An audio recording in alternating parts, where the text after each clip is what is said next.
아베 총리 사건에 대한 해석. 참 어머님이 구속되어 계십니다. 홀로 감방에서 고생하시는 모습을 생각하면 마음이 참으로 암담하고 나는 생각이 듭니다. 하나님께서 참 어머님을 보호하시어 무탈하게 돌아오시기를 간절히 기원드립니다. 이번에는 아베 총리 사건에 대해 개인적인 해석을 나누고자 합니다. 어디까지나 한 사람의 견해로 봐주시기를 바라며 비난이 있더라도 감수하겠습니다. 아베 총리 사건은 일본 국민과 전 세계를 경악하게 한 사건이었습니다. 사건 발생 며칠 후 가정연합의 기성가정 자녀가 저지른 일이라는 사실이 밝혀졌습니다. 이 소식을 들은 축복가정과 통일가 식구님들은 정말 큰 충격을 받았을 것입니다. 저 역시 마찬가지였습니다. 그러나 사건의 정황을 듣는 순간 제 마음속에는 이런 생각이 스쳤습니다. 이것은 하나님이 역사하신 것이다. 정말 절묘한 하나님의 역사이며 일본의 2세들과 일본 식구님들을 살리기 위한 역사다. 구약 성경의 흐름을 보면 이렇습니다. 이스라엘 백성이 죄를 짓고 하나님은 벌을 내리십니다. 고통 속에서 백성들은 아우성을 치고 그 소리를 들은 하나님은 예언자를 보내어 구원하십니다. 그러나 살만해지면 또 죄를 짓습니다. 그러면 또 벌하시고 또 구원하십니다. 이 과정이 계속 반복되었습니다. 이스라엘의 죄는 하나님에 대한 불신, 즉 이방신을 섬긴 것이었습니다. 보이지 않는 하나님이 참된 신이시며 그분을 믿으면 힘과 평화를 주시겠다고 약속하셨지만 이스라엘은 보이는 우상을 섬겼습니다. 결국 하나님은 여러 차례의 경고와 징계를 반복하신 끝에 이스라엘이라는 나라 자체를 없애 버리셨습니다. 그 후 2000년 동안 나라 없이 떠돌며 히틀러에 의해 600만 명이 학살당하는 비극까지 겪었습니다. 일본 교회의 현실은 여러분이 저보다 더 잘 아실 것입니다. 사건 이전에도 몇몇 2세들의 아우성이 유튜브를 통해 곳곳에서 들려오고 있었습니다. 그 영상들을 보며 저는 스스로에게 물었습니다. 우리는 지금 무엇을 하고 있는가? 자정을 최고의 가치로 여기는 우리 교회에서 가정이 무너져 일어난 사건이 벌어졌다는 것은 너무나도 뼈아픈 일입니다. 아베 총리를 저격한 사람 역시 기성가정의 자녀였으며 그 가정은 헌금 문제로 가정이 불행해서 일어난 사건으로 알려졌습니다. 우리가 가정을 파괴하면서까지 해야 할 일이 과연 무엇입니까? 저는 이 질문을 지도자들에게 묻고 싶습니다. 이 사건은 갑작스러운 일이 아니라 언젠가 반드시 일어날 수밖에 없는 일이었습니다. 다만 이렇게 늦게 일어난 것을 보면 하나님께서 오래도록 참고 기다리셨다는 생각이 듭니다. 우리는 하나님을 중심 삼고 이상가정을 이루기 위해 사는 사람들입니다. 그런 우리가 한 나라의 전 수상을 저격하는 비극적인 사건을 일으켰다는 것은 하나님께 큰 아픔이 아닐 수 없습니다. 지금 우리가 일본에서 겪고 있는 어려움은 박해가 아닙니다. 우리가 한 것에 대한 대가입니다. 박해는 우리가 아무것도 하지 않았는데 괴롭힘을 당하는 것이 박해입니다. 말하자면 로마 시대의 기독교 박해는 박해입니다. 그들은 불을 지르지 않았습니다. 그런데 불을 질렀다고 수많은 사람들이 죽었습니다. 이런 것이 박해입니다.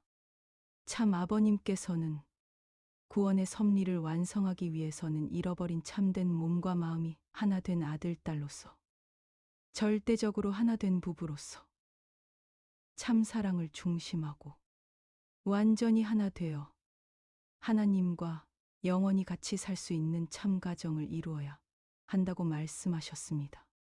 구원의 완성은 참 가정을 이루는 것입니다. 이것이 우리 신앙의 목적이며 헌금을 비롯한 모든 일은 그 목적을 위한 수단이어야 합니다. 그런데 지금은 어떻습니까? 훈독도, 경배도, 기도도, 심지어 모든 정성이 헌금을 위한 것으로 변질되어 가고 있습니다. 한 2세가 이런 이야기를 한 적이 있습니다. 엄마, 아빠는 늘 교회에 가고 나는 두 동생을 돌봐야 했어요. 먹을 것도 없어서 맹물에 밥 한 숟가락을 넣고 나누어 마신 적도 많아요. 학교에 가야 하지만 배가 고팠어요. 그렇게 자라다 보니 엄마 아빠가 밉고 교회가 싫어졌어요. 이런 경험을 한 2세들이 한둘이 아닐 것입니다. 이렇게 성장한 2세들이 이들뿐만이 아닐 것입니다. 어느 2세는 거의 대부분의 2세가 이런 상황 속에서 성장을 했다고 했습니다. 이 모습을 바라보시는 하나님의 마음이 어떠셨을까요? 저는 아베 총리 사건이 하나님께서 일으키신 사건이라고 봅니다. 하나님께서 이제는 헌금 중심의 신앙을 멈춰야 한다고 강하게 경고하신 사건이라고 생각합니다. 한 번의 충격으로 많은 것이 드러나고 정리되었습니다. 하나님이 해방을 가져다 줄 자녀들이 오히려 고통 속에 성장하는 현실.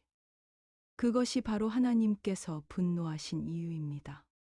참 아버님은 하나님의 해방은 자식을 마음껏 사랑할 수 있게 하는 것이다라고 말씀하셨습니다. 그런데 지금 우리는 하나님이 사랑하실 자녀들을 잃어가고 있습니다. 축복이 싫다는 말이 2세들의 입에서 나오고 있습니다. 하나님을 해방시켜야 한다고 외치면서 정작 우리는 하나님을 다시 구속하고 있습니다. 아합의 사건은 사탄의 역사가 아니라 이 모든 문제를 바로잡기 위한 하나님의 역사라고 저는 믿습니다. 이 사건을 통해 일본의 2세와 식구들이 말씀을 중심으로 살아나야 합니다. 그리고 우리는 반성해야 합니다. 아베 총리 사건 전과 후로 많이 변했습니다. 그런데 변하지 않는 것이 하나 있습니다. 지도자들의 생각입니다. 식구님들의 행복에 관심이 없는 듯합니다. 젊고 어린 2세들은 교회와 점점 멀어지고 있습니다. 그러나 여전히 일부 지도자들은 어려운 식구님들에게 헌금을 짜내기 위해 몰두하고 있습니다. 사건이 일어나면 하나님께 물어야 합니다. 하나님, 왜 이런 일이 일어났습니까?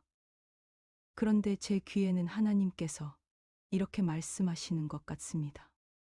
이제부터 식구들을 행복하게 하라.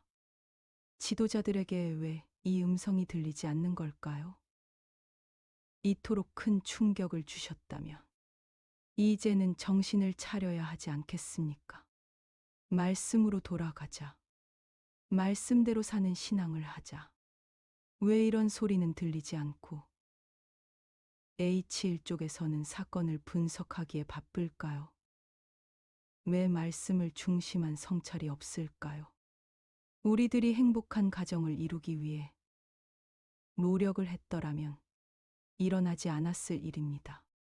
계속 일어나는 교회 문제들에 대해서 어떻게 할 것입니까? 성경은 말합니다.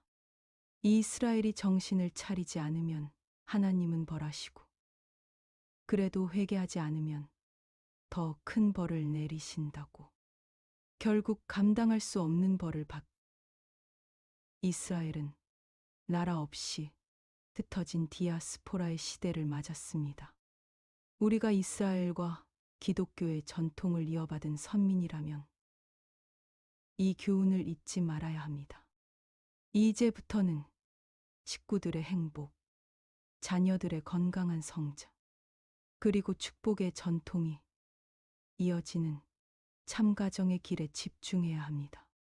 그것이 곧 하나님의 해방을 이루는 길입니다. 하나님의 섭리를 완성하는 것입니다.